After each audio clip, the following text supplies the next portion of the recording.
Making the decision if you want to buy Iceborne or not is very easy if you've played the base game. If you enjoyed Monster Hunter World, then there's a very high chance that you will enjoy this expansion. It's an improvement in almost every way. But it probably doesn't change enough to win you over if you didn't enjoy what was already in the game. The amount of new content was enough for me to more than double my playtime, from 400 to 1000 hours, which is more than I could have asked for from an expansion. I grew up playing the PSP Monster Hunter games, and fighting the returning monsters from those games was a nice surprise for me. So consider this your spoiler warning if you're a fan of the series and would like to see them for yourself. I do have some issues with Iceborne, and I'll be sure to address those in this video, but the good parts far outweigh the bad, which makes this a very easy recommendation. Let's start by talking about the new town that is unlocked after the first main quest.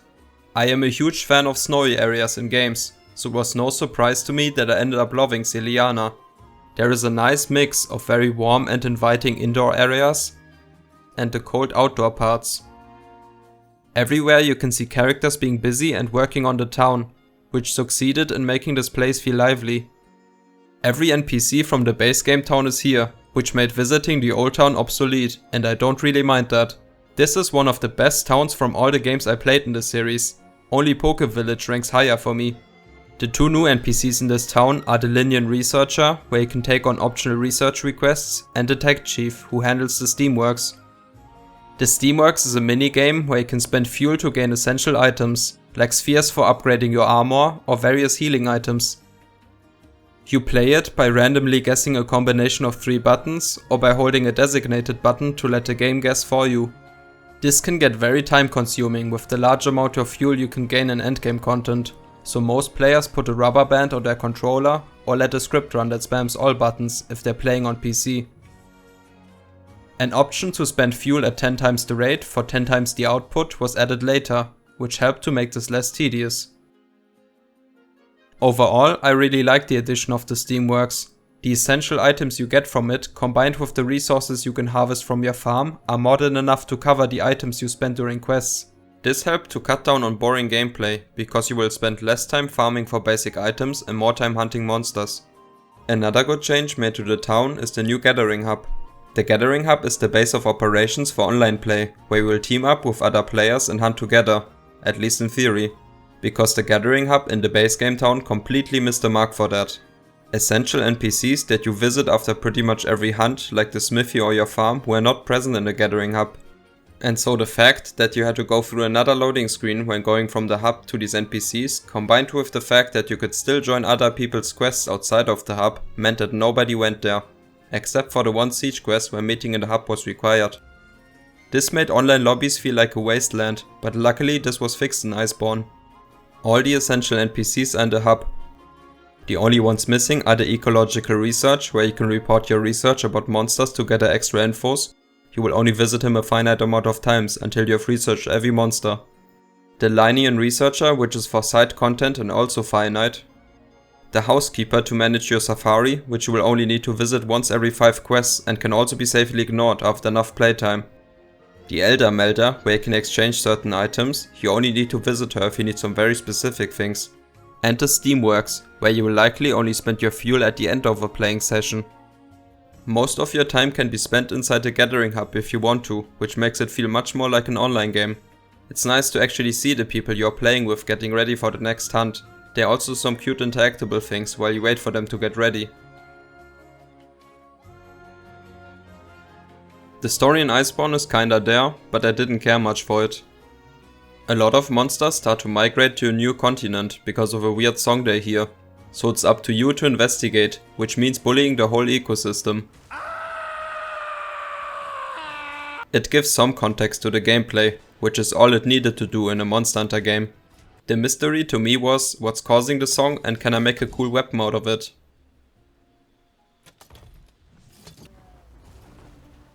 Hoarfrost Reach is a very good map. It's probably hard to make a snowy forest area not feel comfy, but they went the extra mile and really outdid themselves with this one. You have a cold river running through the first area, a frozen cave system below the map, natural hot springs. You can see a mountain and you can climb it. There is so much beauty wherever you look, Exploring it and finding all the hidden passages was a highlight of Iceborne to me. There are also some interesting traps and interactions in the map, like causing a landslide to damage a monster that takes both of you into the cave system. There are parts of the map that can break away if you're not careful and continue to fight on them. Big stalactites that you can drop on the monster. Ice spikes that can give you the frozen debuff if the monsters trigger them. The funny bouncing castle that will lock you into an animation and ruin your day. The geysers can be used to damage a monster. This map may not be as interconnected and vertical as the ancient forest with all of its winding paths around a huge tree, but that was pretty hard to top for me, and Hoarfrost Reach is a very worthy second place. Next I'm going to talk about the most important part about the game, the monsters, but I won't cover the whole roster and just mention the ones I have something to say about. I'll mostly ignore variant and subspecies of already existing monsters. The first monster you fight is Beotodus, and I have to wonder why they made you start with this one. The fight is very uninteresting, as it's just an ice version of Gyratodos with largely the same moves, but instead of covering itself in mud, it covers itself in snow. At first I thought that this fight should get you used to fighting in deep snow and trying to play around that lowered mobility in later fights, but this mechanic is pretty much forgotten after the first 1 to 2 hours of playtime. There are only 2 spots on the map with deep snow, and the majority of fights take place in the upper half of the map, far away from these spots. There is one more spot with deep snow up there, but that one is just used as a trap for monsters. You will likely never fight in it. It's probably for the best. This mechanic would get very annoying with the faster monsters, which would make everyone equip the skill that lets you ignore it. Beotodus is likely meant to ease you into the expansion, with a fight that is both simple and familiar. I'm glad that the Ice Fish doesn't set the standard for what to expect from the next monsters, because Banbaro is original and very fun to fight. This guy will pick up boulders and trees with its huge antlers and will try to run you over or throw them after you. I love monsters that can use the environment against you. Each tree could turn this moose into a bulldozer. It's a significant step up in difficulty compared to the previous monster. The hitbox of its attacks and the damage are huge when it's found a new toy, and it is still surprisingly fast for such a big guy. Diving through attacks is your best bet. Next up is a returning monster from the old games, and one that I was really excited for. Barioth is hyper aggressive and constantly zooming around. It can be a significant hurdle for slower weapons, but you can break its claws to lower its mobility and to use the slight recovery as an opening to attack. It is a flying wyvern, but it's nice enough to not stay in the air all the time unlike other flying wyverns. It mostly just fires one tornado and then goes back to spinning around on the ground. I really like the fight. It's fast and frantic and there's little downtime. Largely the same things apply to Nagakuga, but this one is even better. It is faster and its attacks can be very deceptive. A lot of them have an unexpected follow-up attack, which will often get you when starting out. But that made learning the moveset very rewarding, cause you can tell when it's just doing one attack and can use that to your advantage. When it's not pranking you, it's dashing around with its bladed wings and smashing you with its tail. It's a very dynamic fight, and I've always been a fan of the design of this monster. The trailing lights its ice gain when it's enraged have never looked better. Glavenus is another returning monster from the series, but one that I didn't know. The friend I play with did know it, and so he told me to not look at the quest icon as it would spoil the gimmick of this monster. I'm glad he did that, because I was pleasantly surprised when I saw the introduction cutscene. It's a T-Rex with a sword. I am a sucker for mirror matches as boss fights, and this monster is probably the closest the series will get to one. A lot of its attacks feel like you're fighting a greatsword player. It has a mix of vertical downward slashes and big horizontal sweeps. It even has to sharpen its blade, just like we do. I like seeing old and familiar monsters from the games I played a lot. but I prefer finding Autobot monster designs which are entirely new to me. Glavenus is now one of my favorite monsters to fight. T-Rex is back, and it's still using its fighting technique of walking faster than normal in order to kill hunters. This fight has an interesting dynamic. It starts out more difficult when it's just a charging mass of anger and muscle, but will get progressively easier as you damage it. All these muscles require food to function, and once it's hungry and exhausted, the fight is basically won, and it's just a victory lap where it's very slow and will constantly fall over. It has no regard for strategy, and will overexert itself in the first phase just to get rid of you as fast as possible. What a chat. I like this dynamic, and it gives this monster a memorable personality. My only complaint is that its signature charge has a more than questionable hitbox. I can never trust this move with regular dodges, and will always dive when I have the chance for it. The next monster is another one I didn't know, and I didn't like it at first. Brachydio's main mechanic is the status effect Blast Scourge, which is a stronger version of Blast Blight.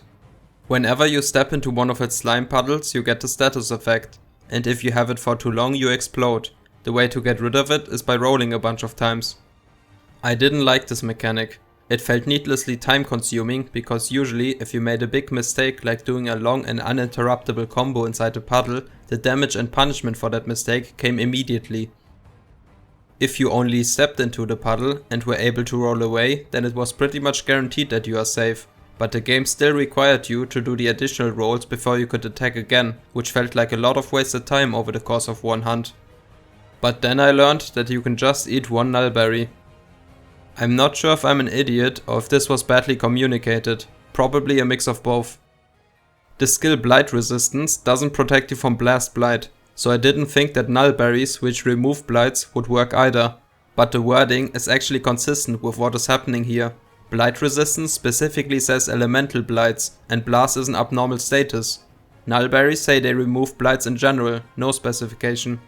With this knowledge, the fight is actually pretty good, and avoiding the puddles with your spacing feels satisfying instead of tedious. If Glavenus is a greatsword player, then Velkhana is like fighting someone with a rapier. Dodging its pokes is very enjoyable. I like the mechanic of it covering itself with ice armor. If you remove enough parts, then the rest of the armor breaks too, and you are rewarded with a long knockdown.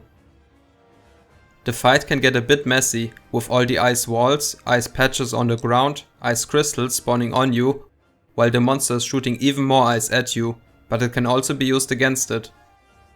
Walls can be broken down, and the resulting ledge can be used to mount the monster. The ice patches can be used for sliding attacks without needing a slope. The fight can take some time to get used to, because it is so visually noisy, but once you do, I find it very entertaining. The next Elder Dragon is Namielle. From all the new monsters they made, this one has my favorite design, and the gameplay isn't far behind. Namielle has two elements, water and thunder. It starts out only doing water-based attacks that will leave puddles behind. Those puddles can enhance the attacks. The wave will get bigger when it connects with a puddle, and Namielle can also make you slide around when you stand in them. Or it can drink it back up so it has more reserves to spit back at you.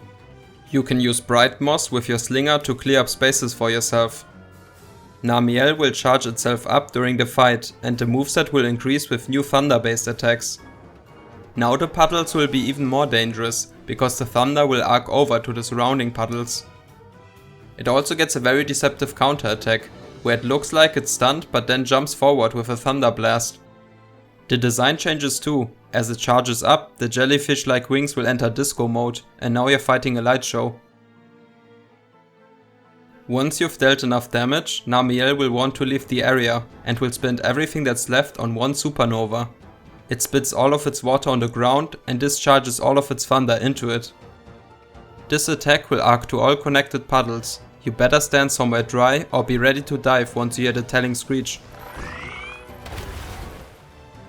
In the next area, Namielle will start out dry and without thunder, and will fill up its reserves once again. This monster is amazing, and it also has my favorite song from the OST. Good job, Capcom. The next monster is the final boss of the main quest, but it is not the last monster you will fight. Shara Ishvalda's first phase is pretty boring. It starts out as just a slow big rock that you hit a bunch of times. Its attacks are very predictable. And it spends a long time being on the ground. Once you break enough parts of the stone armor, it goes into the next phase. This one is much more interesting, and I also like the transition between phases, when you slowly see the disgusting design peel itself out.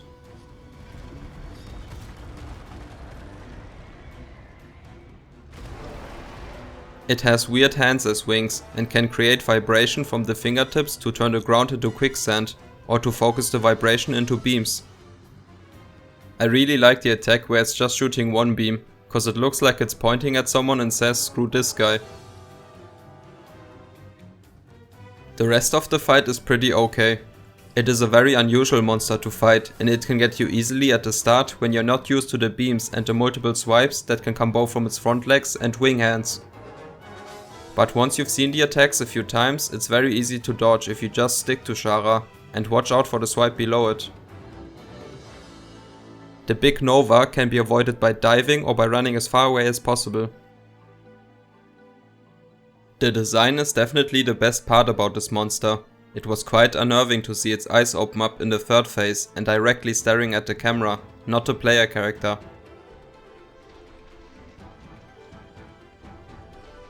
Right after, you fight a pretty standard monster. Hian Garuga is very similar to other flying wyverns. It flies around, shoots fireballs and can do a backflip that poisons like Rathian. The notable differences are that it's a lot faster and keeps jumping around, its downward poke attack with its beak, and it likes to scream a lot. I don't have any complaints about the fight, but I also don't think it's very interesting. I would have preferred if they brought back a different monster instead, but they probably did it because the skeleton for it was already in the game, and its moves are very similar to other flying wyverns, so it was fast and easy to do. Ruina Nergigante is very buggy for some reason. After a couple of minutes fighting it, it starts to have these weird stutters that last a few frames between each attack. It's like you can actually see the AI thinking of what move to use next. This is definitely a connection issue, because only the person that joined the quest has this bug. If you host a quest or play solo, it doesn't happen. But what is really strange is that it still seems to be a bug that's specific to this monster. I've played through the entirety of Iceborne with my friend and still play with him to this day, and neither of us have seen another monster do these stutters. But Ruina Nergigante does it every single time, no matter where you fight it. Another weird bug happens when you play with dual blades. The Heavenly Blade Dance attack, where you roll over a monster's spine with multiple ticks of damage, just teleports you from the head to the tail on this monster, dealing only a bit of damage. But when you start it from the tail, it functions like it usually does. One last bug is the weird turns it can do either mid-attack or when walking. I only have 2 recordings of this happening, so it isn't common enough to become an issue in my opinion. Still funny to see though. Ruina Nergigante is the only variant of an existing monster that I'm going to talk about because of these bugs. Aside from these, the fight is pretty good, but also very similar to regular Nergigante. Be sure to attack the white spikes on its body and watch out for the big spike burst that can cause bleeding. Zinogre was my favorite monster in the PSP games, and fighting it again in HD did not disappoint. It will swipe, bite and slam you and use openings to back off to charge itself up.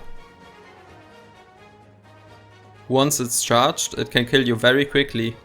The jumping, claw and body slams are especially dangerous since they will zone in on you while Zinogre is in the air and can swap between targets if it's the combo slam. They often get me when I'm thinking that it's going for a teammate and not me.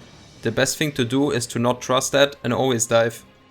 Zinogre is once again one of my favorites. It's a very fast monster and its attacks are well telegraphed, which makes for an enjoyable fight. Rajang is the most aggressive monster in Iceborne. This might be an unpopular opinion, but I really like this monkey. A lot of its attacks can one-shot you, and there's little time for you to think. The fight could end in a split second. Slower weapons and not using the skill Mind's Eye are harshly punished by this monster. The recovery on an attack bouncing could be enough to kill you. I think the fight overall is challenging but fair, except for one thing.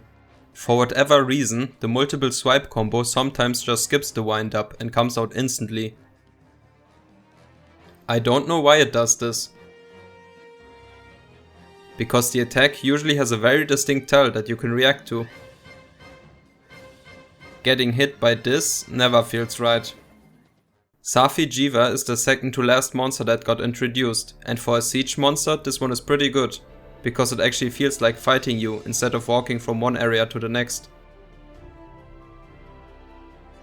I like that different body parts are weak to different weapon types, so you are encouraged to coordinate with your team, but it can also be ignored if all of you just have enough damage output. Safi has a very big moveset, with multiple large AoE attacks coming from all 4 limbs, the tail and head, and a one-shot supernova that you have to avoid by hiding behind rocks. It will focus the player that is dealing the most damage, which can be used to draw Safi towards the environmental traps, and the OST also gets significantly better.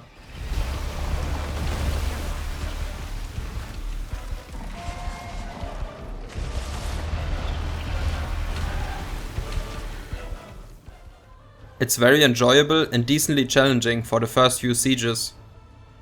I also like the reward structure. You get a large pool of weapons when you kill Safi, and can pick 4 of them that you want. There's at least 1 guaranteed weapon from the weapon type you currently have equipped. You can turn Safi parts into more weapons if you already crafted everything you want with the parts. The Safi weapons can be upgraded and customized with different modifiers, and will also change visually at a level of 24. This siege is much better than the one we got in the base game. The newest monster is Alatreon, and I'm very sad about this one. Everything was in place for this to be an amazing monster, maybe one of the best. It's an Elder Dragon that can attack with every elemental type, which gives it the largest moveset in the game. Every attack is well telegraphed, and you can always look at its horns to see what elemental mode it's in, so you can anticipate what's coming at you. The hitboxes are also very nice. It's especially noticeable on attacks like the Thunder Strikes, where you can stand between them and just avoid damage with your spacing. The one thing that sours this otherwise incredible fight is the elemental DPS check. During the fight you have to deal enough elemental damage until you hit the threshold where Alatreon will topple down. When this happens, the Nova that would otherwise instant kill you can now be survived. The issue is that not all weapons are created equal.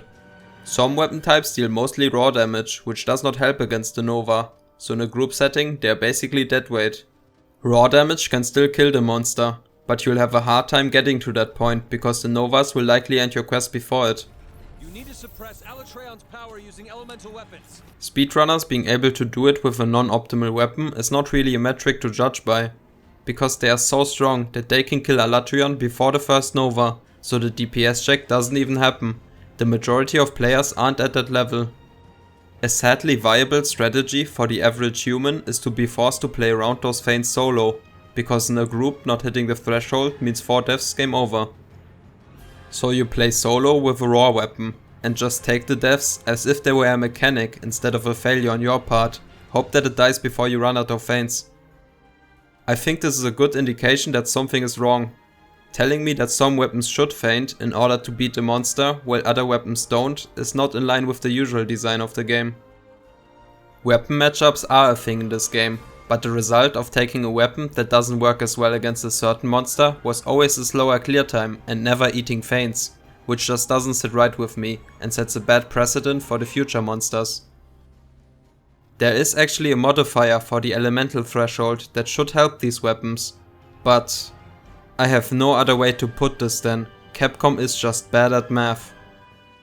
A 0.4 modifier difference between hammer and dual blades, that's not even close to fair. A hammer user has way less room for error. They have to adjust their build depending on which form Alatreon starts in, break the horns twice to ensure it stays in that form. Know which moves have good elemental damage and exclusively use those, and still be on a very strict budget for how many mistakes they are allowed to hit the threshold. Meanwhile I can go Unga Bunga with my 2 swords and hit the threshold twice without caring about any of that and adjusting neither my build nor my playstyle. We both killed Alatreon in the end, that's not the issue. It wasn't as fun as it could have been on either extreme. My friend feels like getting punished for liking a certain weapon, and I feel like I'm being handed a free win for liking a certain weapon. But considering everything, I still like Alatreon. This one mechanic doesn't outweigh all the good about the fight, and it's still far from being the worst mechanic in Iceborne. No, that one is for later. If only one monster in the game has this DPS check and it doesn't set a trend for future content, I'm fine with this. I'll still call out a bad mechanic for being bad though. DPS checks should not be part of Monster Hunter in the first place, change my mind. Every second Alatreon spends flying around, running around, or otherwise in a position where you can't attack is time where players can't get those numbers in, which can get you to hate an otherwise great monster because you are on a strict timer while Alatreon isn't.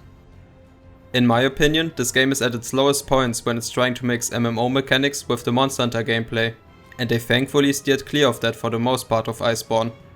The only two instances are Master Rank Kulftarov, which is a stronger version of a base game monster, and Safi'jiiva, which isn't that bad since you're still progressing the siege on a failed run, and both of these DPS checks are still just about damage and not elemental damage specifically, so no weapon type has to feel excluded. They probably wanted to make this fight more difficult with this DPS check, but it really didn't work out like they planned and they should get rid of it. Because this fight is otherwise so well made, enjoyable and fair, I don't find myself dying to any regular attacks, and because I'm mainly playing one of the weapons approved by Capcom, the DPS check also wasn't an issue for me. Make the fight harder to compensate for the removal of the DPS check. I want to feel like I'm fighting a black dragon and not a spreadsheet. Right now, the fight and difficulty aren't here, they are here.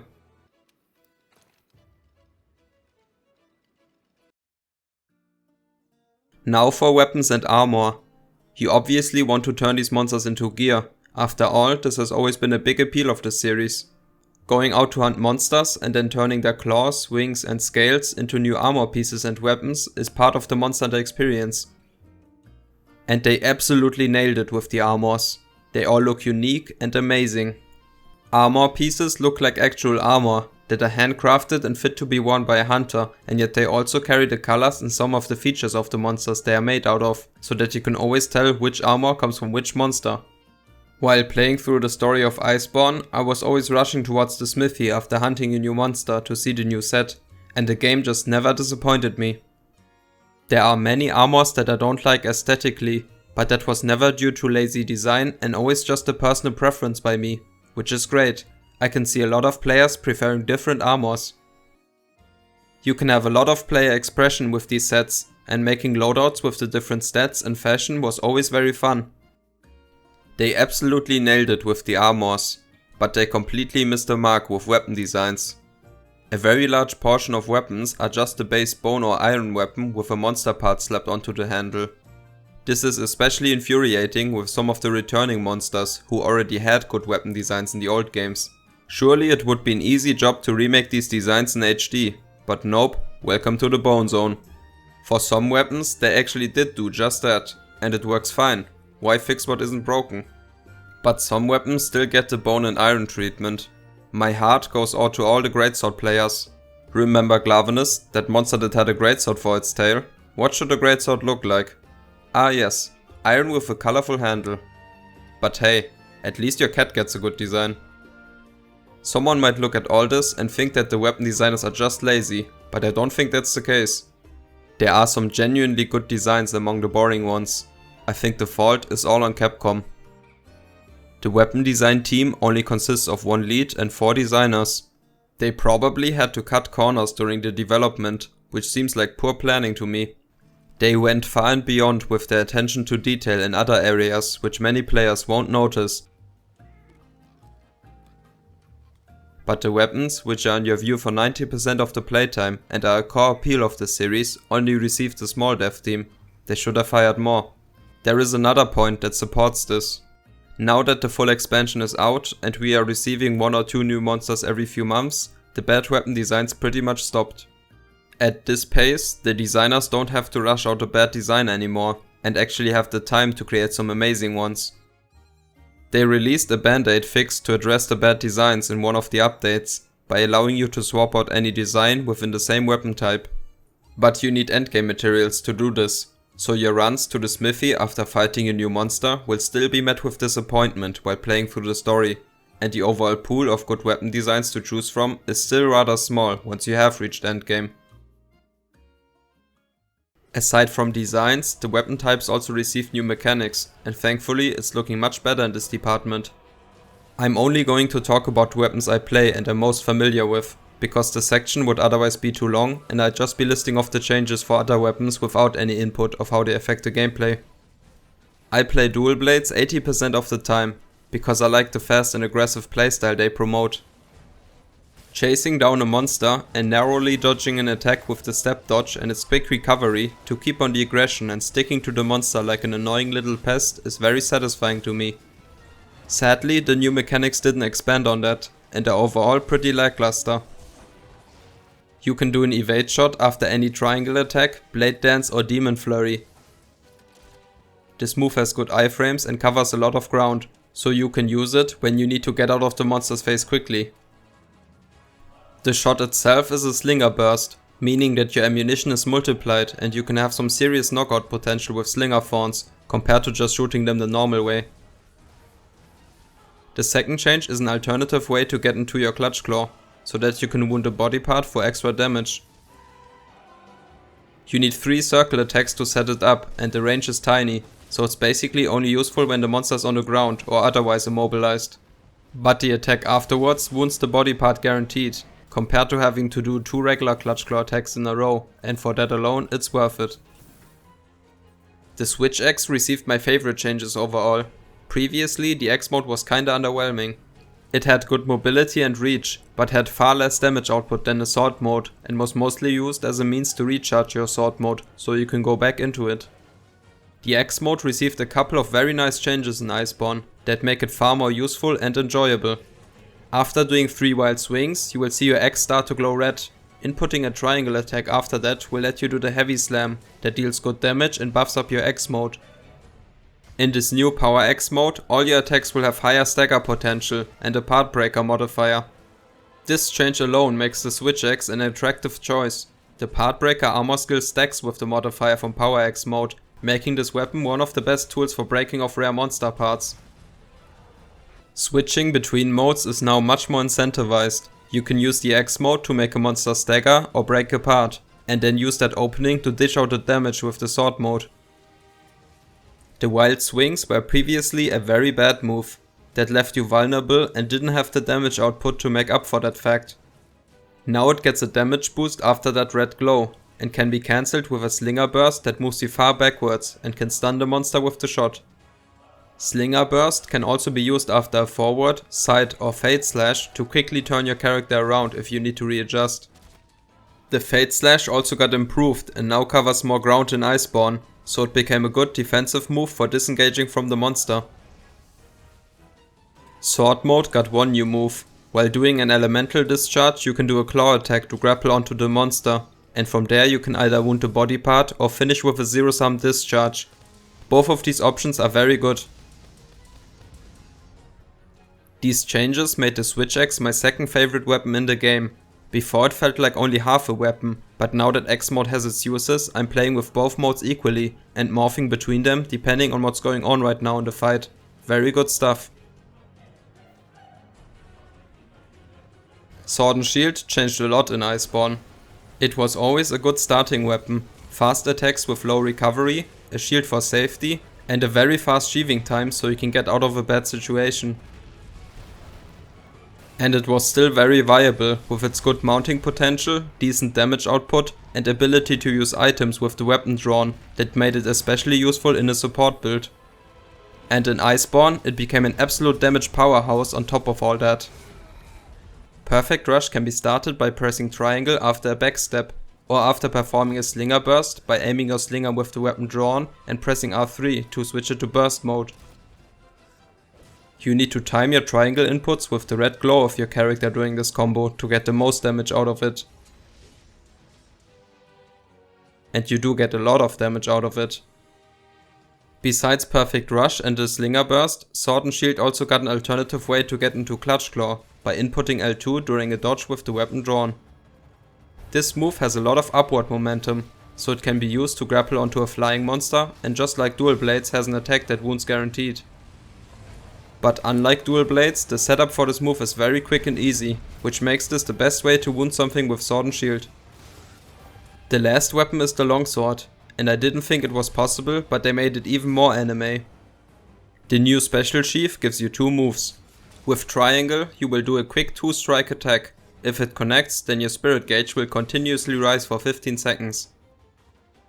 With R2, you will perform a slash that will consume 1 level of your Spirit Gauge, unless you time it to counter the monster's attack. In that case, you will ignore the attack and will deal the slash damage without losing a level. The Longsword also gets a Slinger Burst that you can perform during your R2 combo. This is very good for flinching a monster to guarantee you getting to the final slash of your combo to level up your gauge. The changes to Longsword are very good and help in making the combos even more fluid. I really like that you can cancel the recovery of attacks such as the Helmbreaker or the end of your R2 combo with your Special Sheath, so you can go right back into your next combo. I've mentioned the Clutch Claw a bit in the last section, but I want to talk about it more in depth because it's a mechanic totally new to the series and it changes up the gameplay quite a lot. So the Clutch Claw is a new firing mode of your slinger. You launch the whole slinger at a monster, either from neutral or with a weapon already drawn, and then grapple onto the part it connects. From here you can either wound the body part to create a weak spot and increase your damage dealt to it, or you can move around to another body part. When you are on the head of the monster, you can punch it to change its direction whenever it's not enraged, which is indicated by the yellow icon on the minimap, and then launch the ammo of your slinger into its head to make it crash into a wall. This will deal a lot of damage and knock the monster down, so you can get even more damage in. So that's how it functions, and I absolutely hate everything about it. The hit detection of the Clutch Claw is just horrible. You hit the head and land on the wings, hit the arm and land on the back legs, head to arms, tail to wings, wings to arms. I just want to launch this thing into the ocean. You want to Clutch Claw the monster, but grapple onto the Wedge Beetle behind it. You actually manage to land on the part you want, and the game is so happy that it does a nice 360. Clutch Claw says no, Monkey says yes. Clutch Claw is tired now. These 4 clips aren't really issues with the hit detection. I just included them because I think they're very funny. But this clip right here is a very good showcase of the bad hit detection, because the damage number has the icon of hitting a wounded part, and only the arms are wounded.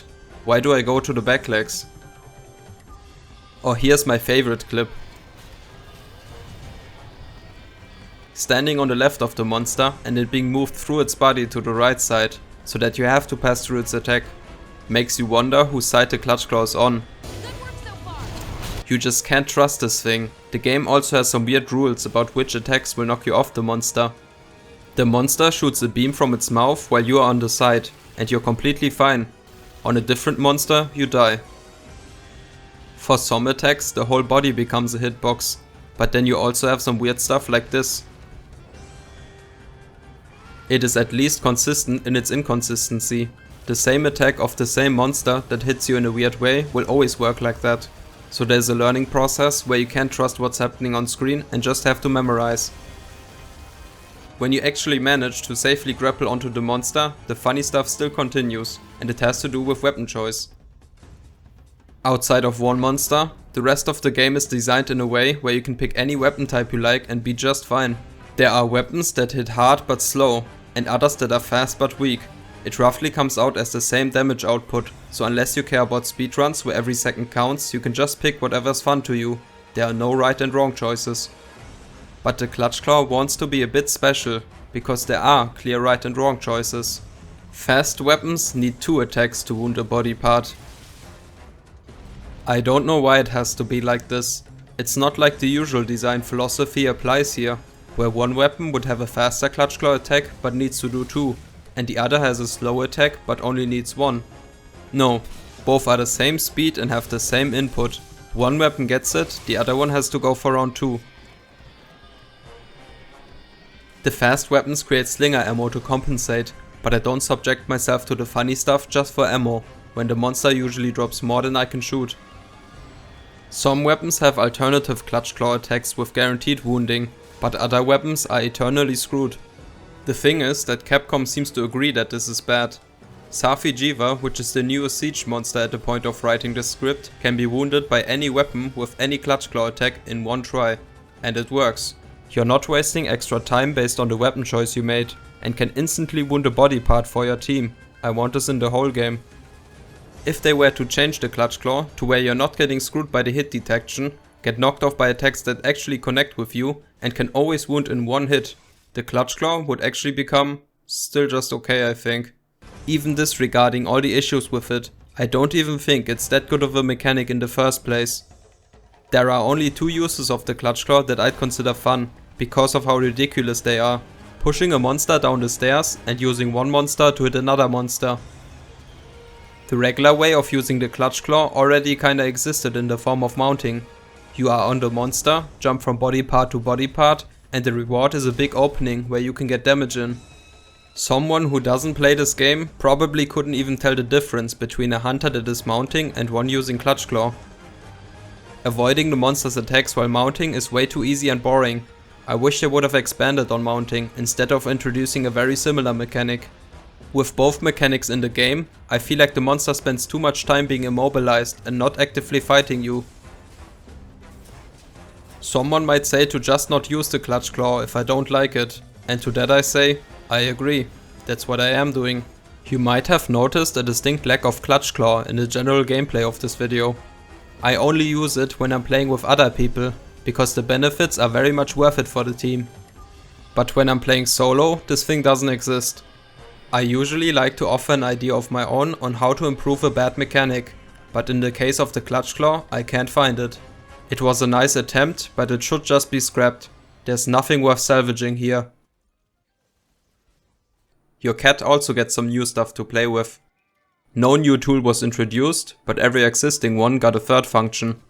The bomb, which is used to deal damage, now got a new volcano fireworks that deals continuous damage over an area of effect. The plunder blade, used for gathering extra materials, will now let your cat climb onto the monster and rip out trade-in items that you can sell for money. The choral orchestra that gives you buffs now got a gong that can interrupt the monster's attack. The shield that made them act as a tank and draw the monster's attention can now play the wiggler that will draw the attention away from both of you.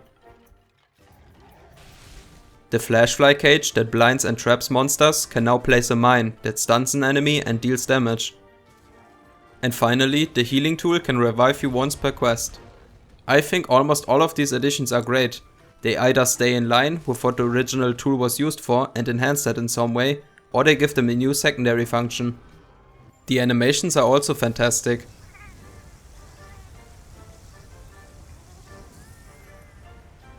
I can never get tired of seeing the cat be excited about holding fireworks, or going absolutely crazy on the monster with their plunder blade. The only function I don't like is the revive of the healing tool. It doesn't play into the combat like the other tools do. You only see it once per quest when you mess up, and then it's used as a get out of jail free card.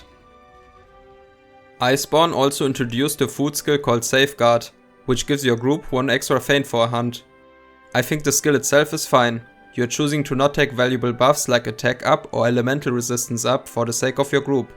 But when you also have the healing tool, there are just way too many free feints. A regular quest allows for 3 feints. In a duo, both of you can bring your cats and its healing tool. Each of you can die once with the healing tool, and then the first feint after that is not being penalized through Safeguard, and then you still have the regular 3 feints. I think the tool should have gotten some area of effect healing ability for your team, like the health booster. Next I'll talk about the endgame of Iceborne, and how it changed from the base game. Before Iceborne, you would do Tempered Elder Dragon investigations to get your decorations and materials to augment your weapons and armor. The pool of monsters to fight was incredibly small, and when you also hate some of them, it quickly turned into fighting the same 4 monsters over and over again. My main issue on top of that was with the stream stones required for augmenting the weapons. I quickly got the decorations I wanted and augmented all my armors, but I burned myself out on the game before I could augment all my weapons. The best condition for getting the stream stones was an investigation with 5 reward boxes. Each of them had a 12% chance to contain a stream stone. I exclusively played dual blades back then, and since the Streamstones are divided into 7 categories, there was a 6 out of 7 chance that it wasn't even a Streamstone I could use.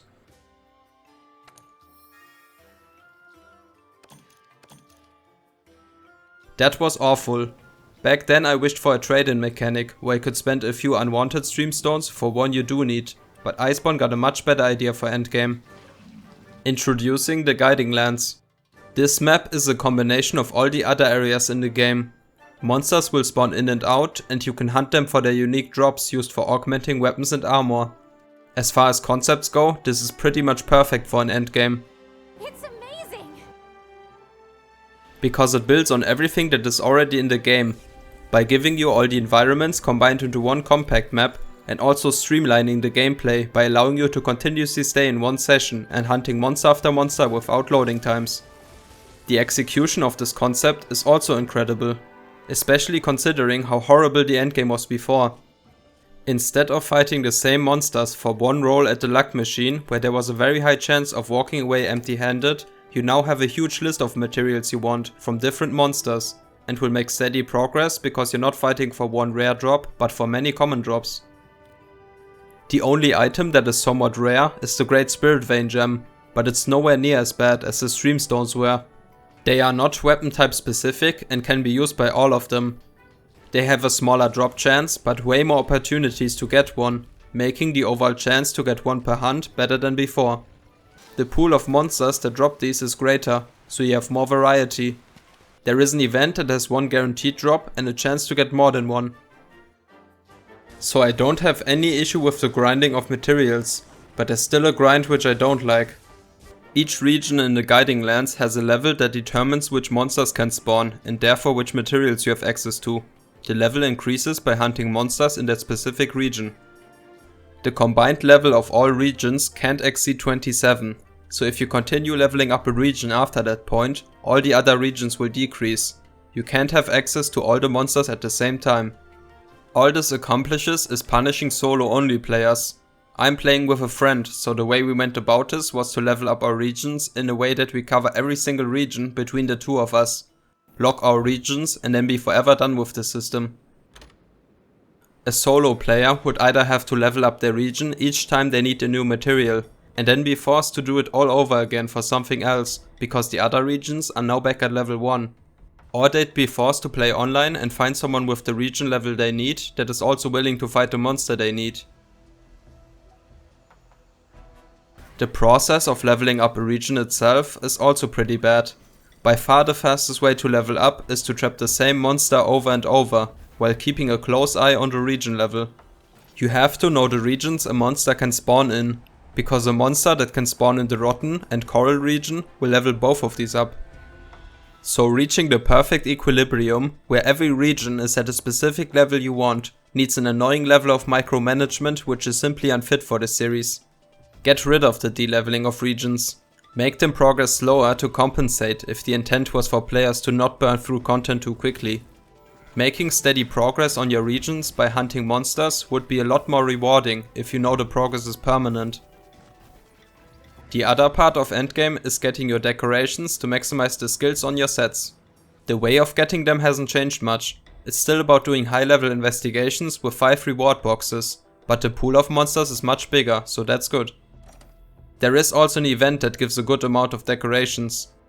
Iceborne introduced high level versions of existing decorations, and combination decorations which give 2 skills at the same time. There are way too many now, and you could spend an infinite amount of time trying to get the one specific decoration you need, since it's all random. I personally don't care that much about this high level of min-maxing. I still do the investigations for the combat, and getting a small upgrade from time to time does feel nice. However, I am in the fortunate position where the builds I'm going for don't require any rare decorations to function. I've heard horror stories of people playing for hundreds of hours looking for a guard up jewel, which enables you to block certain attacks that would otherwise go through your shield. This decoration is an actual game changer in how you play, compared to me who just wants one that gives me some more health. There is a way to get specific decorations by spending your unwanted ones, but the ones you can get here are the most basic ones you can have in this game. Some more essential jewels like the guard up one should be included in here for an increased cost. The very top of min-maxing jewels, where it's about getting a few % more damage output, could remain random in my opinion.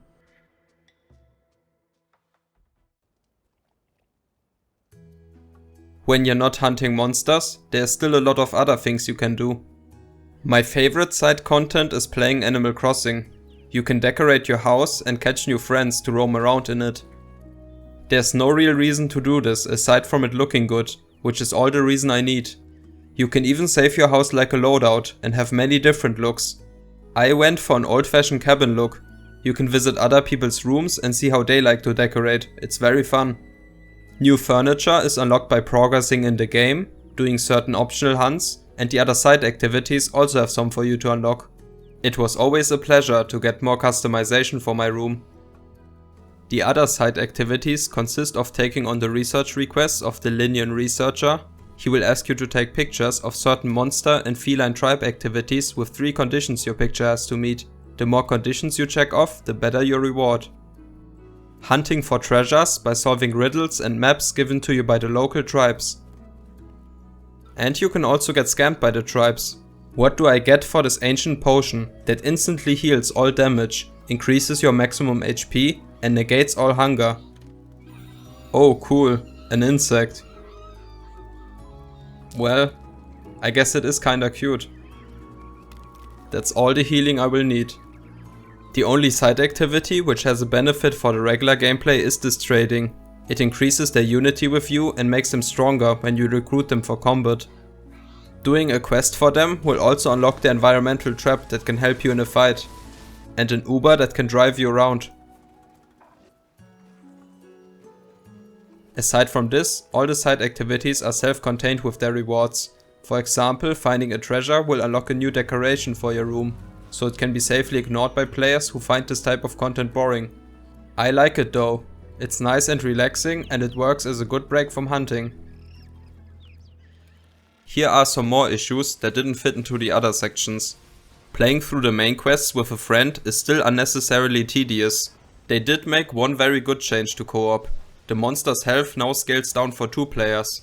Previously there was only solo and multiplayer scaling, so a duo would have to fight a monster that's intended for 4 people. This was a very welcome adjustment for the co-op experience, but there's still an issue that carried over from the base game. You can't join the same quest together until both of you have seen the introduction cutscene. So how it goes is that both of you launch the quest solo and look for the trigger point of the cutscene where the new monster is introduced.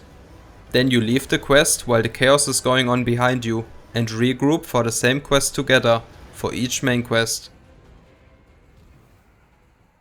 This is very annoying and it ruins the moment where the monster is hyped up in a cutscene and then stares at you menacingly, but instead of seamlessly transitioning into combat, you have to run away from it. They likely couldn't afford to shoot every cutscene with 1 to 3 extra characters animated in it, but they chose the worst possible solution for this issue. The best would obviously be to have the whole party in it, but it's understandable that they didn't go for this in every single quest. However, just letting me watch the cutscene with only the host being present would be infinitely better than the current process you have to go through. They actually did put in the effort for having the whole party in a cutscene in 3 instances, namely the Safi Jiva recon mission, the Shara Ishvalde optional quest, and the Alatrion special assignment, so they must be aware of how annoying the regrouping is. There's one more case where there's a cutscene without any player characters in it, and the whole group can watch it. I like the personal touch that's added by seeing your character in the cutscenes, but even just showing the monster without characters is probably still better than the regrouping process. The next issue is the lack of options for effect quality. I usually play this game with a couple of visual mods installed, but I unmodded it for the sake of this video because I want to judge it based on the version most people will play. The only mod, which I absolutely couldn't go without, is the Critical Hit Flash EFX removal mod made by MUQEX, because I didn't feel like flashbanging anyone watching this video. The effect for landing a crit is so overtuned, especially when you have a fast hitting weapon and there are multiple targets. This kills my eyes and my frame rate. I'd love an option to tone it down a bit, but if I only have the option between on and off with a mod, I will always go for off.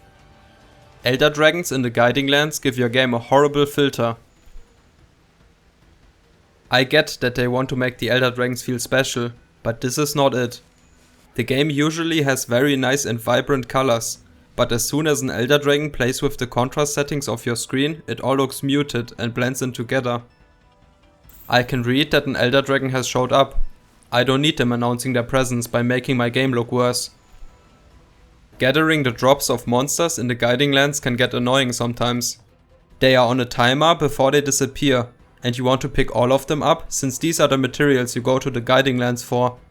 So you often have to break up the flow of combat and start gathering, while dodging both the monster and all the ammo on the ground.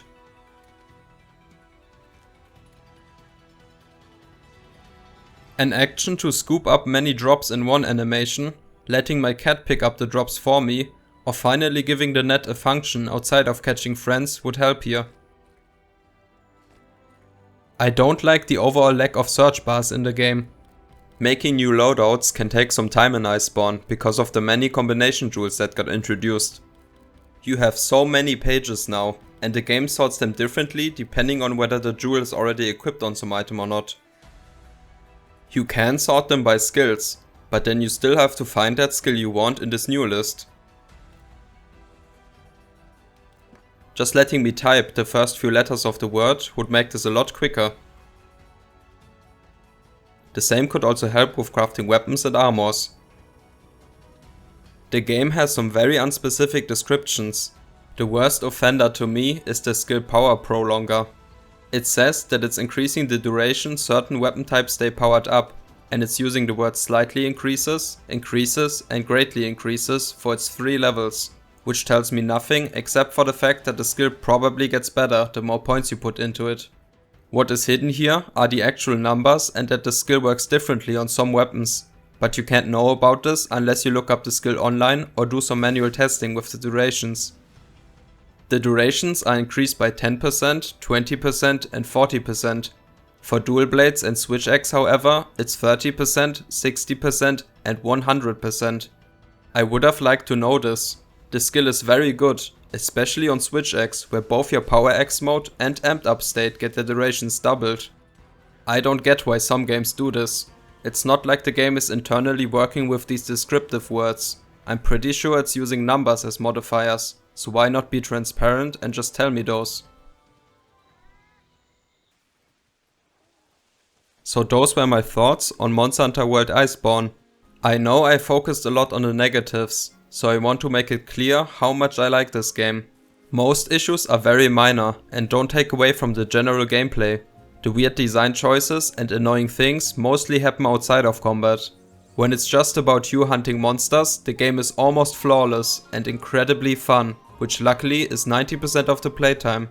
The only major issue that takes away from that is the Clutch Claw, but you can get by without using it. I do have a lot of nostalgia for the old Monster Hunter games, but from all the ones I've played, World is still my favorite of the series, and Iceborne features the best content in Monster Hunter World. Thank you for watching.